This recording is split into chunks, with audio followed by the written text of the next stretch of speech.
Bienvenidos y bienvenidas a Voces de la Verdad, espacio para reflexionar sobre la verdad del conflicto armado en nuestra región y el país. Acompáñenos cada semana con una entrevista, una voz y una perspectiva diferente. Escuchar y esclarecer la verdad es una tarea de todas y de todos.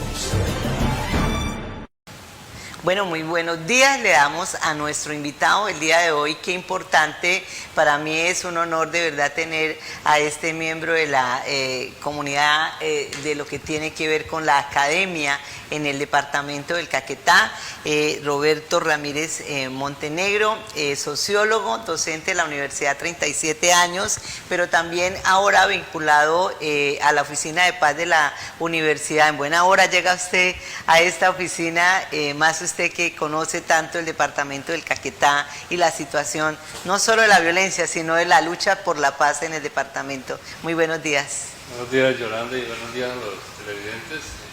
Agradezco mucho la invitación y es un gusto para mí poder colaborar, digamos, en el análisis, en el entendimiento de estos procesos.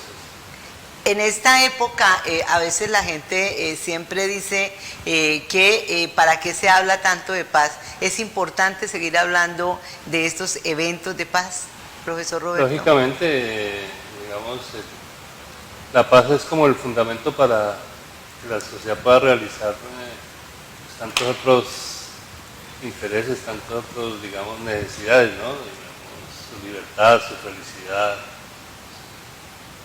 el vivir bien, ¿no? Como lo dicen los ancestros indígenas.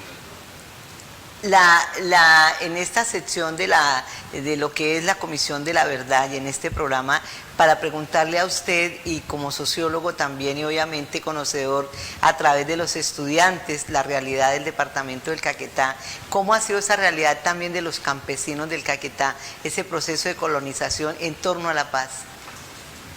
Bueno, fíjense que es muy interesante entender que la colonización que se inicia hace unos 60 años es una colonización para la paz, ¿no? Es una colonización que, digamos, un poco poniéndole como final a un primer periodo llamada la violencia, donde se enfrentaban los partidos tradicionales y donde el campesinado, digamos, que tenía ideas afines a esos dos partidos, pues resultó confrontado. Pues aquí el Caquetá aparece como un escenario, digamos, de paz, de reconciliación, ¿no? Y efectivamente, como lo decía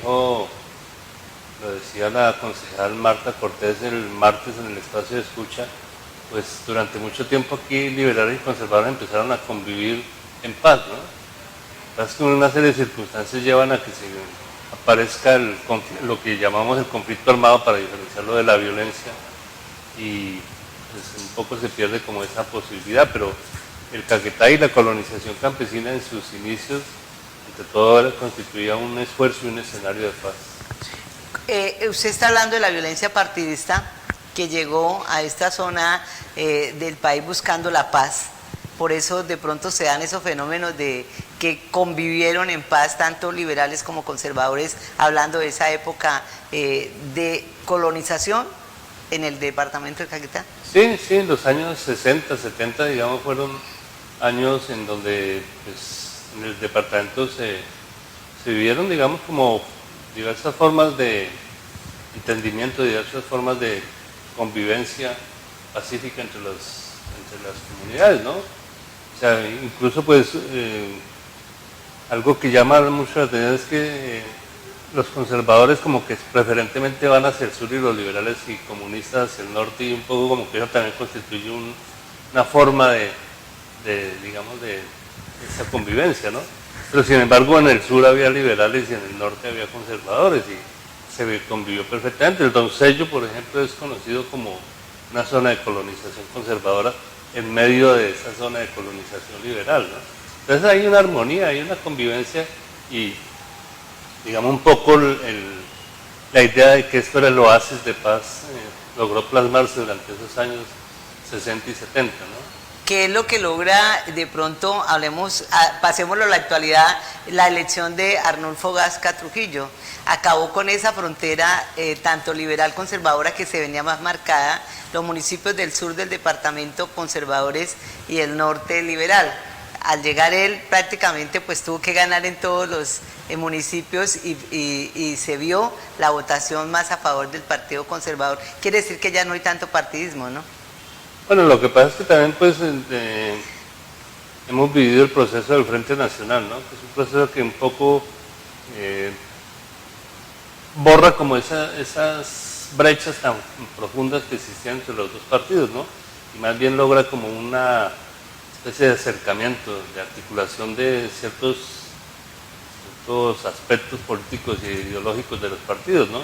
Lima un poco las asperezas. También es contraproducente en cuanto a que al borrarse esas fronteras ideológicas un poco, pues pareciera que ya los partidos son lo mismo, ¿no? Pero lógicamente siguen existiendo esas diversidades de pensamientos y pues un poco usted lo señala con la elección del actual gobernador, pues es también un reflejo, digamos, como también del proceso reciente en donde pues vuelve a ponerse sobre el escenario la búsqueda de la paz y la consolidación de la paz, ¿no? Y del entendimiento entre las diversas fracciones o los diversos grupos políticos, ¿no? Usted como sociólogo y estudioso también de la sociedad, de los hechos que han pasado en el departamento del Caquetá, ¿cómo relaciona la violencia con los campesinos y obviamente ese círculo que ha habido siempre del fuego cruzado para los campesinos del Caquetá y de todo el país, se puede decir? Bueno, evidentemente el campesinado es el sector social tal vez más afectado y más vulnerable al conflicto armado, en cuanto que la expresión militar, digamos, del conflicto ha sido fundamentalmente en el campo. ¿Sí?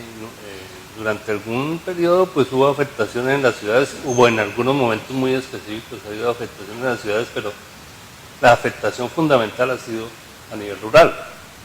Y a nivel rural, sobre todo en las zonas campesinas, porque es que son las zonas en donde las guerrillas han podido, digamos, encontrar como cierto espacio, cierta legitimidad, ¿sí? En cuanto a que las guerrillas en algún momento pues también han tomado como bandera las reivindicaciones campesinas, pero eso ha llevado lamentablemente a que sean los campesinos, digamos, los más afectados por el conflicto armado. O sea, por ejemplo, se manejan cifras con alrededor de 8 millones de desplazados y evidentemente si uno mira las cifras con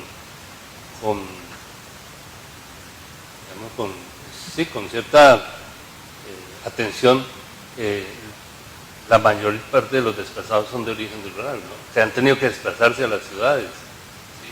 O sea, entonces en ese sentido el conflicto armado que estábamos viviendo y que parece que revive, digamos, afecta especialmente a los sectores campesinos y a los sectores campesinos, digamos, de ciertas zonas, ¿no?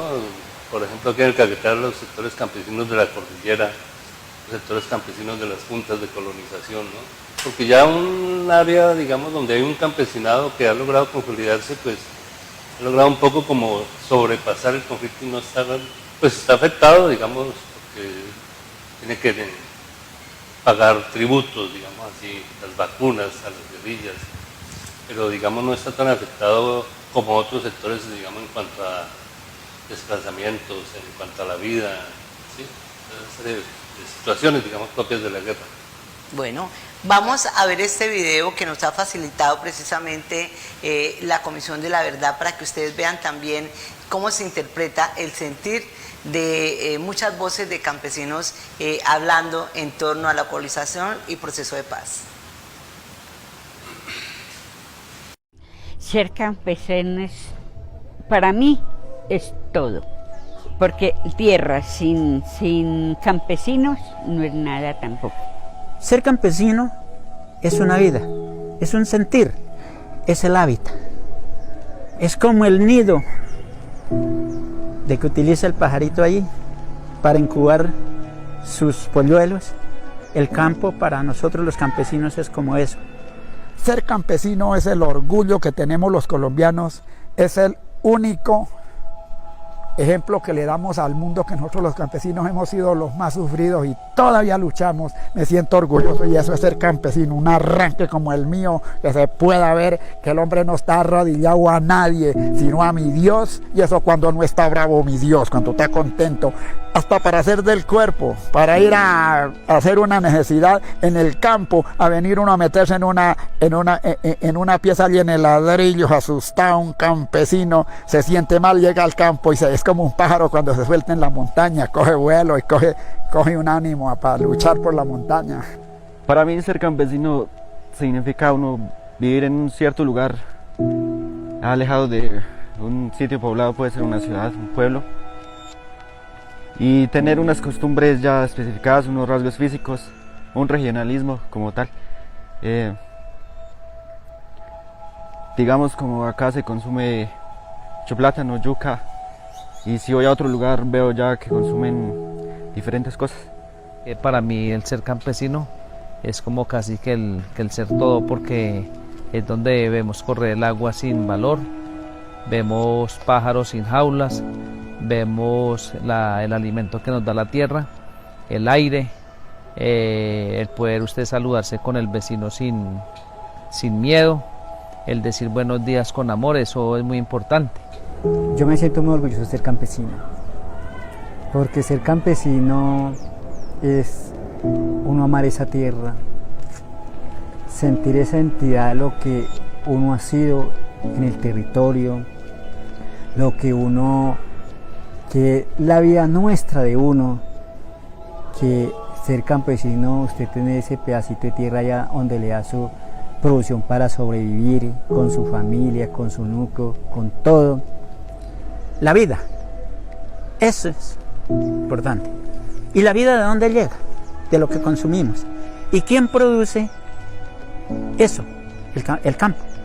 El campo es el más golpeado, porque vea, al conflicto armado, ¿quién va? El hijo del pobre. Se lo lleva a pagar servicio. Bueno, por la otra parte, camine y bueno, ¿a quién enfrentan? Al hijo del campesino, al hijo de los pobres, porque un rico, eso pagan lo que desea, pero allá no va. El más golpeado es el campesino, de todas maneras. He tenido la oportunidad de estar como aprendiendo y ser estudiante. Ya soy bachiller, ahora estoy siguiendo y quiero continuar, tener futuro, pero nunca dejar el campo, ya que me gusta y bueno, es la esencia. Eso no se viene peleando hace 2 meses, 1 año, hace más de 50 años, y por eso ha sido el conflicto. Porque no ha habido una reforma agraria integral, porque no se ha reconocido los derechos de los campesinos y campesinos dentro de la Constitución Política Colombiana. En la Constitución Política Colombiana del 90 solamente figura una zona que habla de reserva campesina en la Ley 160 de 1994, pero no específicamente cómo tienen que ser los derechos de los campesinos y campesinos: el derecho a la salud, el derecho a la tierra, el derecho a la vivienda, el derecho a la educación gratuita, el derecho a todo, como lo merecemos un colombiano, un campesino, una campesina. Eso es lo que nosotros queremos. ¿Cuántos líderes sociales no han asesinado? ¿Cuántos campesinos, cuántos indígenas, cuántos estudiantes, cuántos afro y siguen asesinando? Porque nosotros somos una piedra en el zapato para ellos, y de aquí en adelante lo tendrán que seguir y lo irán a seguir haciendo. Si no nos organizamos nosotros para decidir y que esto se cumpla, pues ellos lo seguirán haciendo. Y todas esas cosas que nos faltan y que a veces nos atropellan, que a veces nos persiguen por tener estas ideas, de decir, caramba, si es que nosotros también tenemos derechos y también somos dignos de vivir como cualquiera. Eso mismo es lo que nos llena de orgullo, y decimos, sin tener el apoyo, sin tener el reconocimiento, hemos hecho tanto. ¿Cómo sería si nosotros logramos el reconocimiento y si nosotros logramos la organización como campesinos que lo debemos de ser?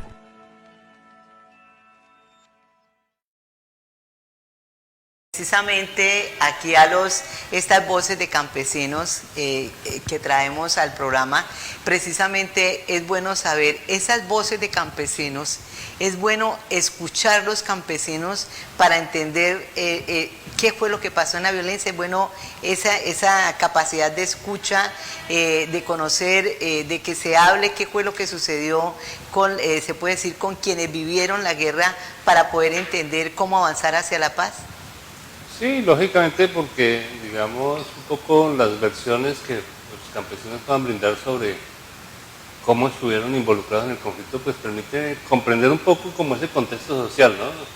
Comprender un poco por qué las guerrillas están en esos territorios, ¿sí? Comprender cómo es que quedan involucradas esas familias, digamos, algunas voluntariamente, de pronto otras involuntariamente, obligadamente, ¿no? Y también un poco, yo creo que en el territorio, y esa comprensión, digamos, de por qué el conflicto se desarrolla en ciertos territorios, cómo ciertos territorios, digamos, se constituyen como bastiones de las organizaciones guerrilleras.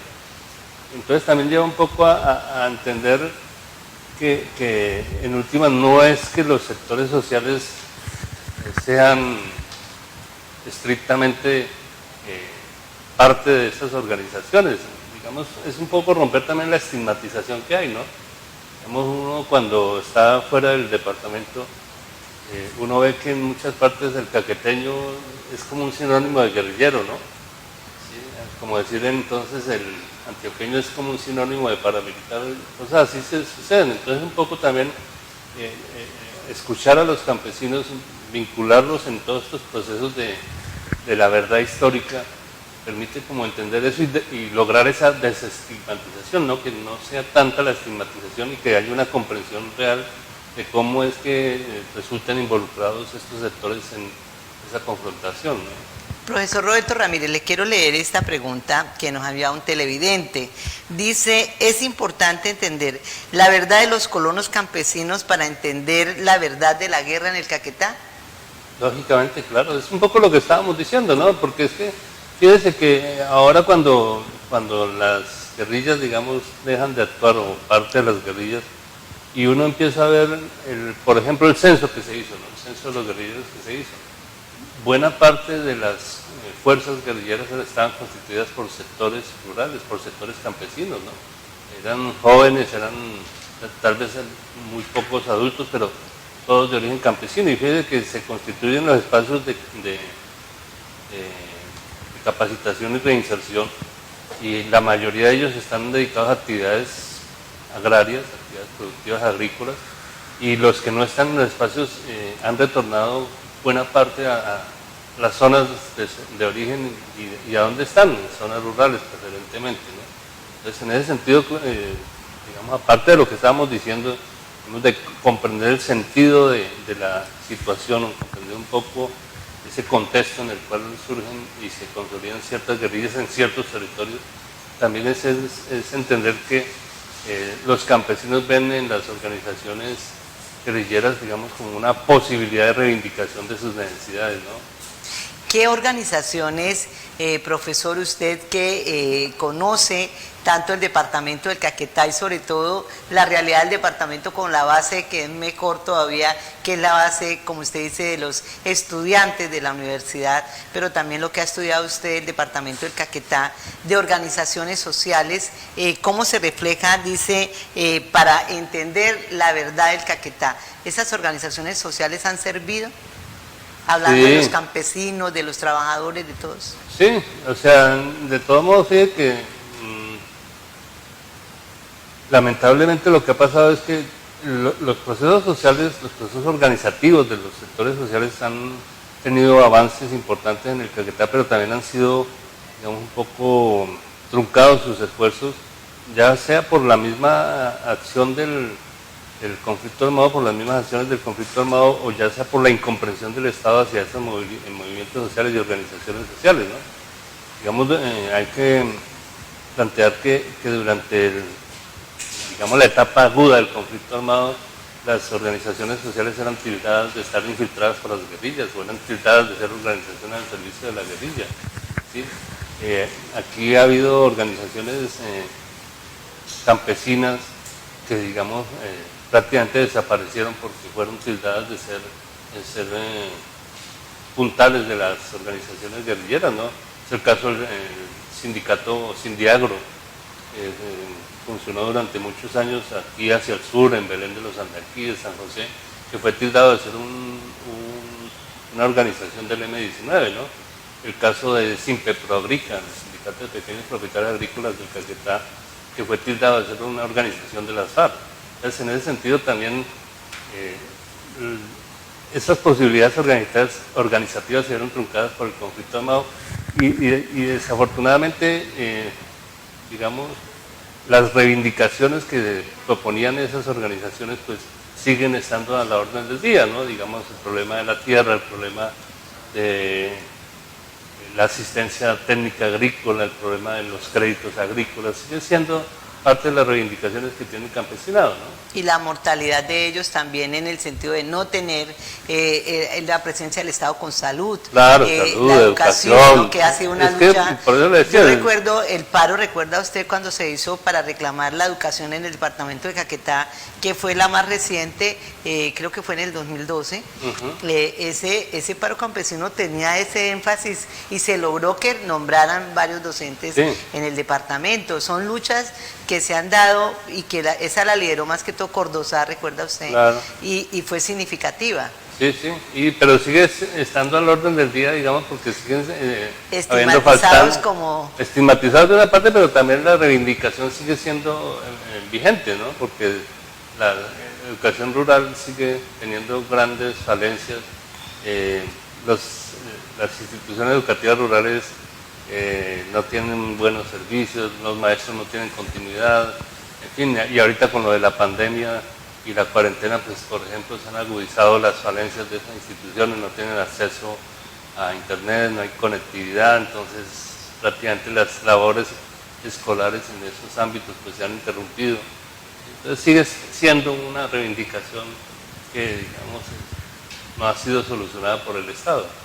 Dice también, hablar también de ese significado que tiene la lucha campesina dentro de lo que ha sido conocer la realidad del Caquetá. Es importante hoy en ese campo de escucha, como usted dice, que se cumplió qué día. Yo creo que muchos de los que estaban allí eran campesinos, o sus padres eran campesinos, o vivieron la guerra y por eso estaban ahí en esos espacios que se dan ahora para hablar de la paz, pero hablar de la verdad también. Sí, porque es una cosa, este es un espacio de colonización, digámoslo así, reciente, ¿no? Caquetá, pues si bien desde antes de los años 60 pues ya estaba poblado, digamos así, sin embargo el proceso desde los años 60 adquiere, digamos, una dimensión, ¿sí? Y en donde prácticamente toda la población actual del Caquetá pues de alguna forma u otra tiene vínculos con el sector rural, ¿sí? Ahí estuvo, por ejemplo, el representante Harry González. Proviene de una familia caqueteña, una familia que tiene vínculos, ha tenido vínculos con el sector rural, digamos, a través de su padre, ¿no? Desde San Vicente del Caguán era Jesús Ángel González, víctima de la violencia también. Y las otras personas que allí estaban, pues también señalaban esto, ¿no? Digamos, sus vínculos con el sector rural, con el sector agrario, digamos así, y en ese sentido, pues entonces también se han visto afectados por el conflicto armado, ¿no? O sea, yo recuerdo que hace unos años aquí en Caquetá, pues era un poco parte de esa estigmatización, decían, no, es que hay familia de Caquetá que no tengo un componente, un integrante en la guerrilla. ¿Sí?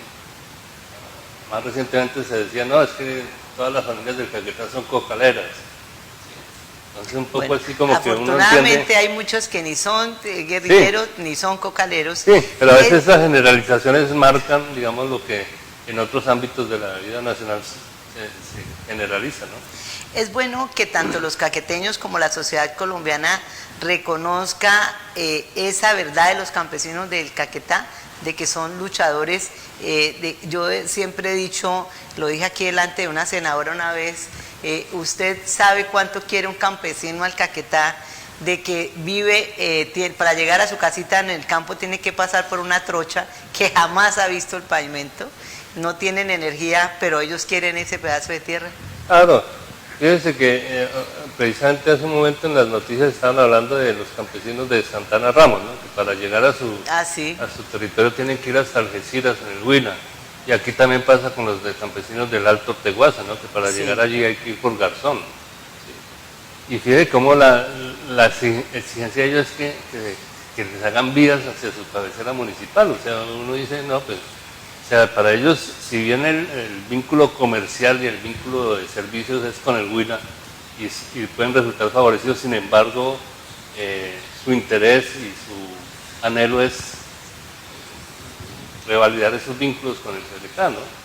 Ahora, en ese sentido, lo que usted preguntaba, digamos, qué importante es la verdad de los colonos y los campesinos del Caquetá, o el aporte a la verdad, el aporte a ese conocimiento histórico, pues creo que eso es fundamental, no solamente en el sentido de la comprensión que se haga con respecto digamos, a la importancia del territorio, tanto en el conflicto como en la paz, ¿sí? Sino que también es la importancia del Caquetá como parte de la Amazonía, ¿no? Y en ese sentido, hoy en día pues es reconocido la importancia de toda la cuenca amazónica en el concierto mundial, ¿no? Entonces no solamente se trata de un aspecto que permita comprender esa verdad histórica del conflicto armado, sino que también permita comprender un poco la verdad histórica y la verdad del conflicto socioambiental que estamos viviendo con respecto a la cuenca amazónica, ¿no? ¿Qué movimientos sociales se han destacado dentro de esa lucha por mostrar la verdad del Caquetá? Bueno, yo creo que el campesinado pues está haciendo un gran esfuerzo y también todos los movimientos sociales, los movimientos cívicos, ¿no? Están haciendo y tienen mucho interés en participar, digamos, en toda esta construcción de la verdad histórica, ¿no? Pues se ha hecho, por ejemplo, un espacio de escucha con los partidos, pero seguramente de ahí también se puede derivar un espacio de escucha con los movimientos sociales, con los movimientos sindicales, ¿sí? En particular, por ejemplo, los campesinos, aparte de los sectores campesinos, también los sectores sindicales, ¿no? Han jugado un papel importante también en toda la construcción de la sociedad del Caquetá y en toda, digamos, en la búsqueda de salidas negociadas al conflicto armado, ¿no? Profesor Roberto, le voy a hacer una pregunta. ¿Cambió también la mirada del mismo gobierno nacional y de las instituciones frente a las regiones? Porque ahora vemos que quienes dirigen parte de esas, por ejemplo, tanto las organizaciones sociales, pero también, por decir algo, la misma aquí, hablemos de la Comisión de la Verdad, es un caqueteño que conoce la realidad del Caquetá, quien está en la Defensoría del Pueblo, y un saludo para el defensor que acaba también de salir de allí, es un caqueteño. Si uno ve gente de organizaciones sociales en Cordozá, si ve las mujeres campesinas, pero son personas que no solamente representan a la comunidad, sino que se han preparado para llevar esa vocería. Eso es importante también, que ya no es el campesinito o la persona indígena o tal, sino que sí tienen esa raza, pero también tienen el contexto de que se han formado para hacer esa lucha. Sí, claro, cuando uno mira el PIB, el Producto Interno Bruto, pareciera que el Caquetá no tiene ninguna importancia, porque es que no solo le aporta el 1%. Pero cuando uno empieza a desmenuzar esas cosas, el principal municipio productor de ganado en el país es San Vicente del Caguán. Indiscutiblemente. ¿Sí? Caquetá es el 6º productor ganadero en el país, es el 5º productor de leche en el país.